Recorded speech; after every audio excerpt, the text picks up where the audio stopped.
Thank you guys for having me. It is amazing to see. I guess I want to ask you guys, who's been around NOCO Women in Biz for like a year plus? Yeah, that's amazing to see all of you guys coming back. How many new people do we have here tonight? You guys! Welcome, welcome. And I agree, when I look back at your guys' first meetup, I think had like maybe 15, 20 people at it in Fort Collins. 12.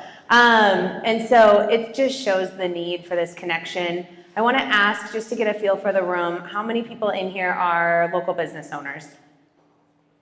Awesome. How many people in here are moms? Cool. And how many people in here are leaders? How many people didn't raise their hand on that one? Y'all are leaders, okay?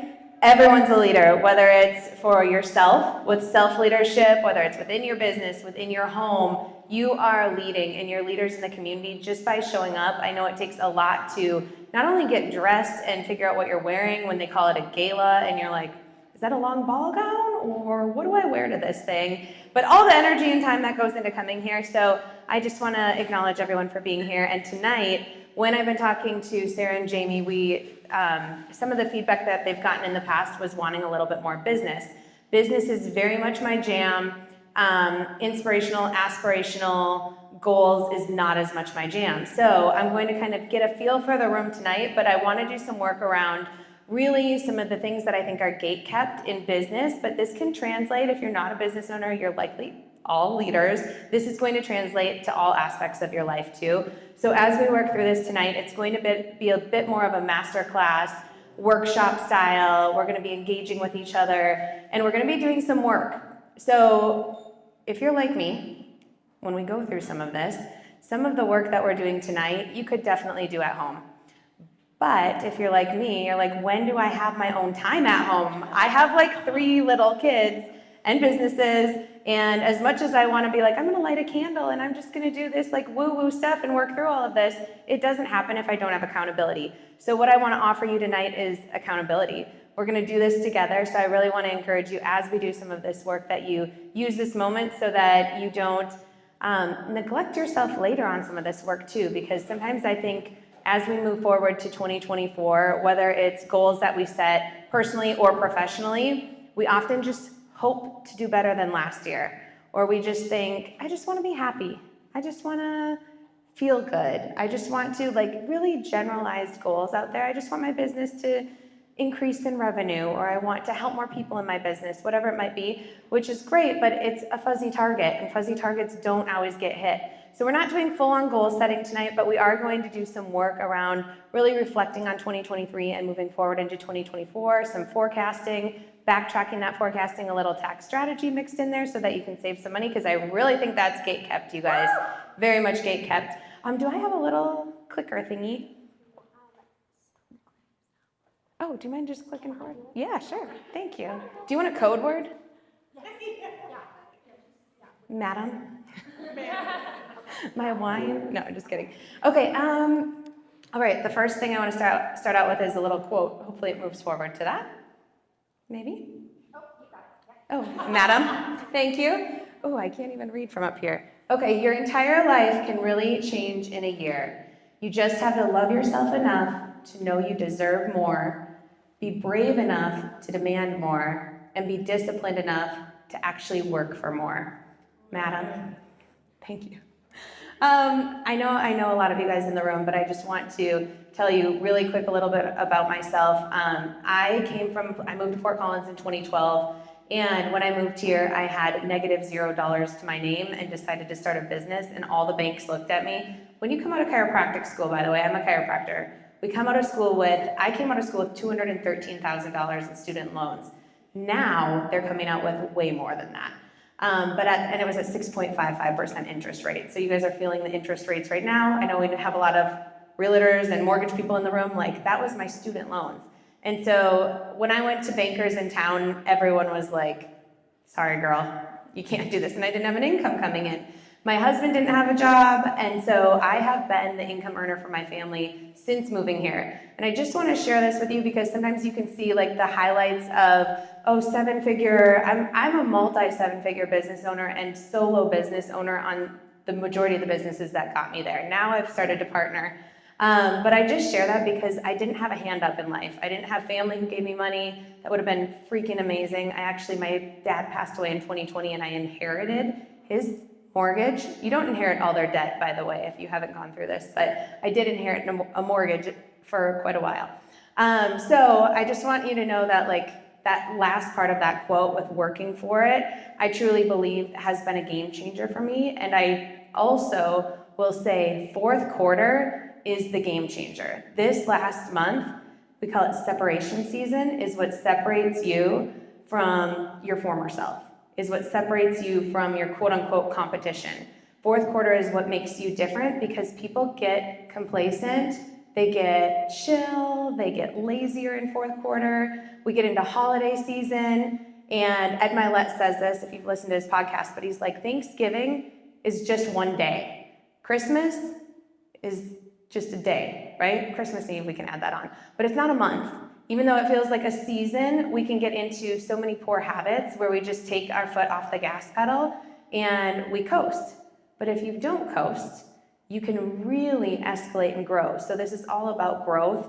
Just to be having this conversation in the middle of December, being present and having your mind on this is already putting you into a growth state. So just so you can see my little kids. Oh, it kind of cut off Rocky. So my husband is all the way on the side. He's a realtor. And even though I said like I'm solo income earner, I still actually really am, just so you know. But he became a realtor for some tax strategy, which I will talk to you about at the end. And then he went to culinary school. So he's a full-time dad and runs our kids everywhere. We've got Sloan 9, Stella 5, and Ford 3. And then I own Impact Chiropractic. So that's our Fort Collins location. Here's our Loveland location, which I partnered on our Loveland location. It's over by Target with Dr. Laura, who's all the way here on the left. And those are our kids with us.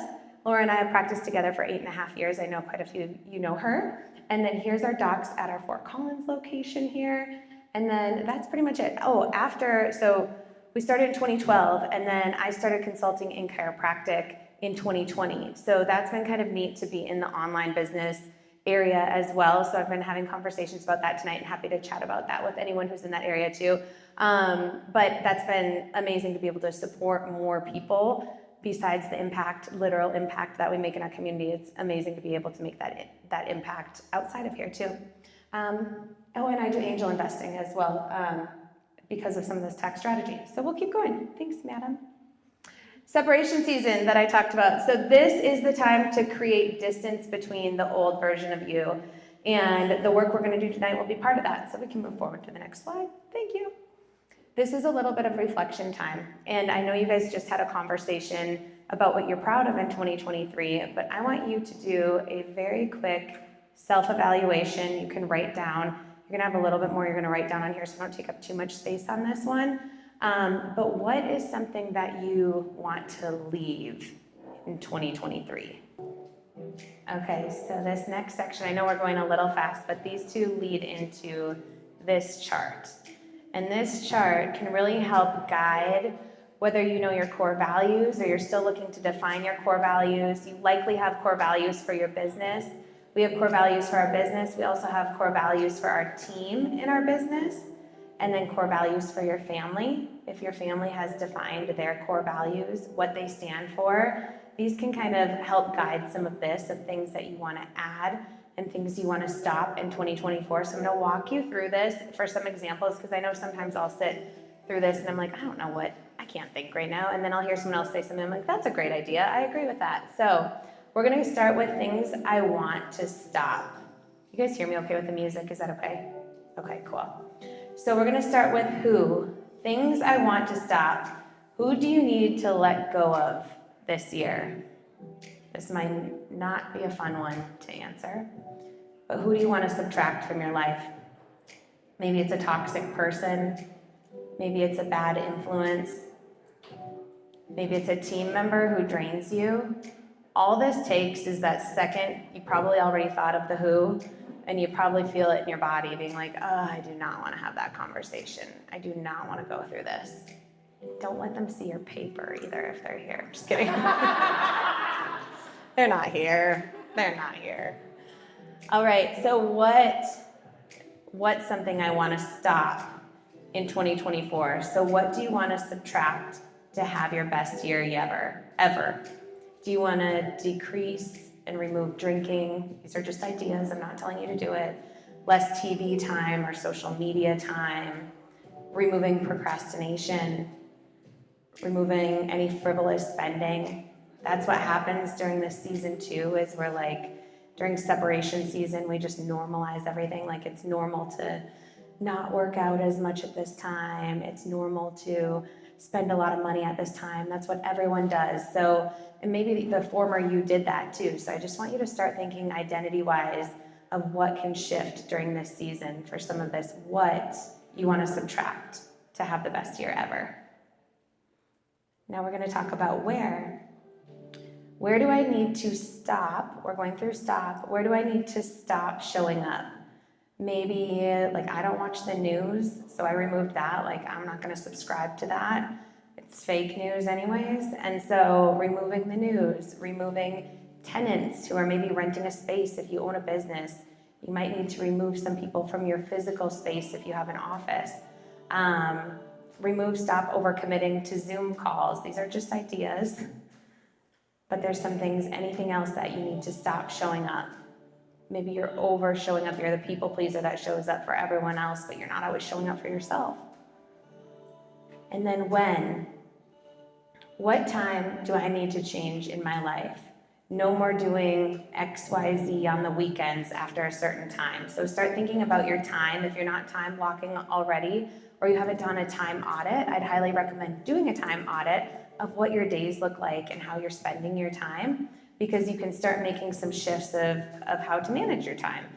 And here's some things that I've done in my life. I'm not always perfect at this, but seeing like for us, our last patient or your last client, or maybe I'm someone who will just stay after and chit chat forever. And then all of a sudden I'm like, oh my gosh, my kids are almost in bed. Like I gotta go. I gotta honor myself and my family, which is my number one priority. So for me, it was my last patient at a certain time, or I removed hours from my schedule where I didn't see patients on certain days. No emails on the weekends, no phone past a certain time. That's a good one. Don't look at your phone for the first hour of the day. There's a lot of neuroscience behind this too. I know it's not an easy one, but it can require other shifts in your life if that's your alarm clock. If you have it next to your bed, you're also getting EMFs in your body. There's a lot of other aspects to our phones of how they're affecting our health and our life as well. But some of the things of like when we need to change time too. And then why?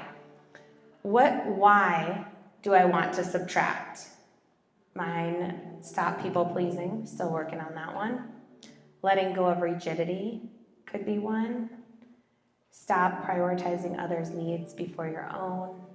You don't need to have an answer for all these columns, but they're going to start getting you to shift behaviors, shift patterns, which will then shift your identity.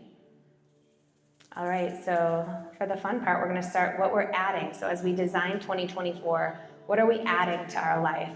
So, and please take photos, by the way, and I see some of you guys taking photos. This is really cool to do with your team, do with your family, if you have teenagers, if you have annual team plannings. This is a great one to be adding to, because we want to know the goals of our team members so that we can help support them as well in their journey and in their next year too. Okay, so things I want to add. Who do you want to add to have the best year ever? And this is something, there's a really good book by Dan Martell called Buy Back Your Time. And something he talks about a lot in there is you can either eliminate tasks or eliminate things in your life, you can delegate them, or what you can do is automate them. So some of this might be delegation. Maybe you need to bring on a new team member.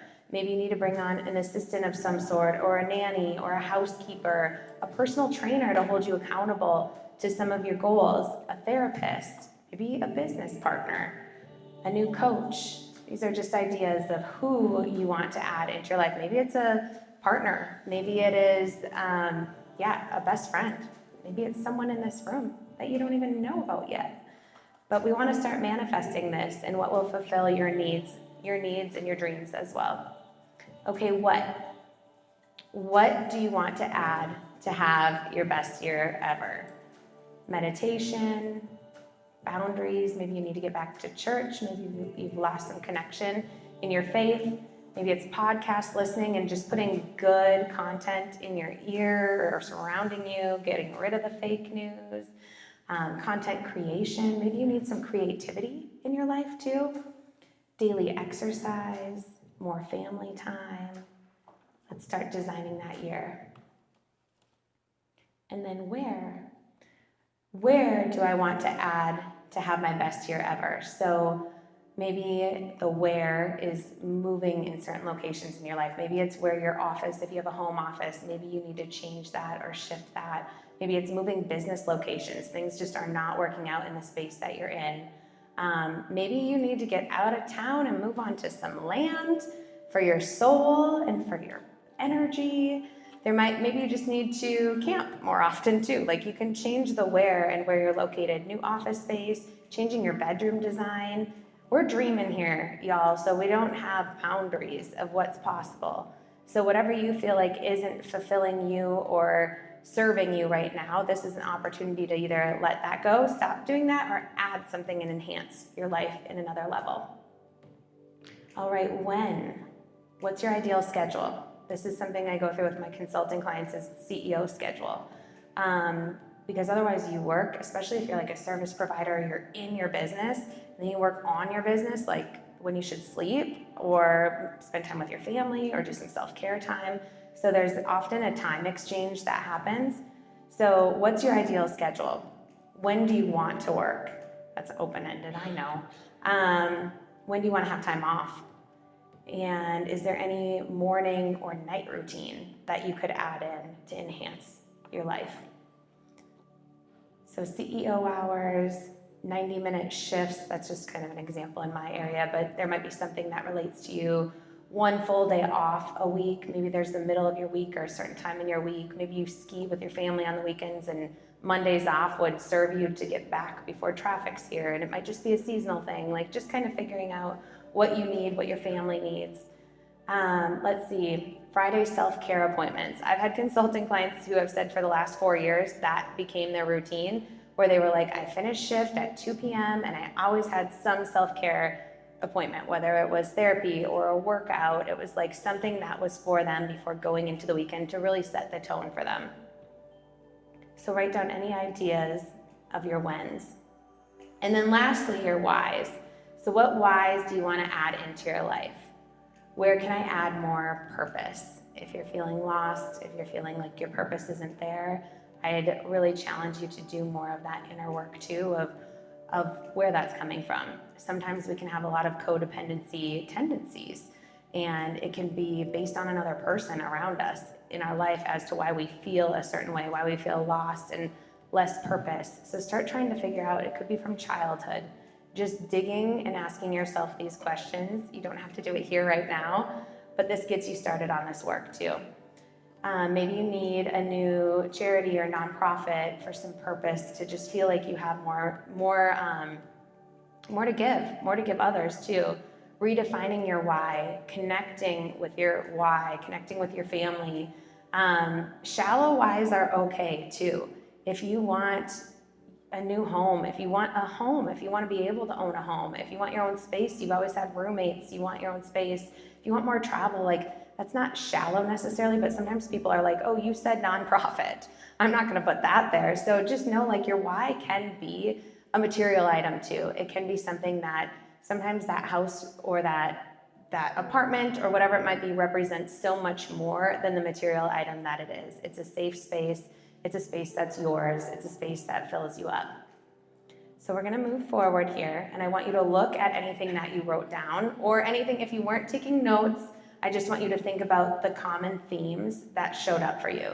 You probably have certain things that showed up that you're like, oh shit, great, I have to stop that, or I'm really like seeing this pretty clearly now when I look at what I wrote down too. And so take that time and just look at anything that's standing out for you. Something that I said that maybe triggered you, highly recommend you look into that, because I am here to be a mirror And so I don't take it personally if I did that for you, because it's going to help you ask questions of why that bothered you. So look at that, and that might be something to do some focus work around too. So I want you to pick, if you would like to. You do not have to do this, but I always like to have a theme of the year. I am like a personal growth junkie and professional growth junkie, and so I always like to see an area where I'm like, I was really falling short in leadership, or this is an area I really want to improve. I've got the people-pleasing skills. I've let people that I'm leading like walk all over me in the past, and it's like I need to figure out how to be my own type of authentic leader. And so that was a focus for the year, and it can look different whatever your focus is. Maybe it is faith, maybe it is creativity, maybe it is health, and you're like, I've really lost track of my health. So you can choose that one word theme though. Don't overcomplicate this and don't judge it, but take the second to choose your theme, and then you can put kind of bullet points that come to mind of what goes along with that. So for me with leadership, it was reading 5 books on leadership. I think I probably read 25 books actually on leadership. Some of them are on Audible, so it's not like I'm a bookworm. Attending a leadership conference, hiring a leadership coach, weekly leadership podcasts. If anyone's looking to grow in leadership, happy to talk to you later because I have so many recommendations in that area. One year my focus was on inner work. It was after I lost my dad in 2020, and I just lost my health. I lost everything at that same time. Well, I didn't lose everything. I'm being a little dramatic. Internally, I wasn't good. I looked very happy maybe to others on the outside, but internally I was at my highest weight ever. I felt pretty darn miserable. And so I went through a whole inner work journey for a couple of years, actually. It wasn't just 1 year. And got into some work around meditation. I went to Joe Dispenza seminars. I did To Be Magnetic work pretty religiously. I found an accountability group that we did that work together. I did hire a therapist, and I did attend a healing retreat too. It wasn't what I was anticipating. But I want you to take a second right now to chat with those at your table about the word that you chose as your theme, or if you have 2, that's okay too. So we'll give you a second to just share.